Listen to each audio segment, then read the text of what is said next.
Sa patuloy na paghahalughog ng mga otoridad sa Pogo sa Porac, Pampanga, natuklasan ang isang KTV club na hinihinalang pugad ng prostitusyon. Nasa unang palapag ang mga KTV at VIP room.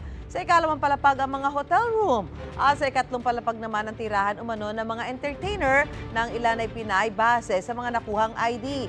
Napasok din ng tila opisina ng isa umano sa mga boss ng Pogo Hub.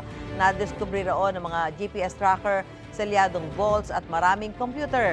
Kailangan pa ng bagong search warrant mula sa korte para mabuksan ang mga vault at makita ang laman ng mga computer. Mas marami ring nakitang hinihinalang uniforme ng sundalong Chinese. Gayun din ng ilang baril at bala, Chinese flag at medalya gaya ng isang Outstanding Sergeant Badge. Sabi ng Presidential Anti-Organized Crime Commission o PAOC, pinave-verify nila ang mga nakuhang gamit sa Chinese Embassy.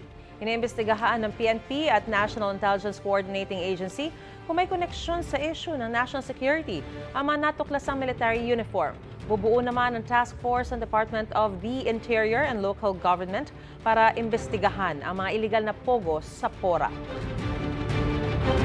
Huwag muna po tayong mag-conclude na ito ay talagang may mga military personnel pong nakapasok po dyan. Under investigation pa po ito, hindi tayo sigurado kung ito po ba talaga ay mga original na uniform at talagang mga militar po nung nasabing bansa yung may mga suot po nito. Dahil alam po natin na may mga uniforme po tayong nabibili sa mga shops. Titignan natin ulit kung sino yung tinatawag natin mga possible sleepers. Okay? They are there on some legitimate business, but mayroon din silang other intention or plano. So, kung kaya't kinakailangan na we work together with our operatives.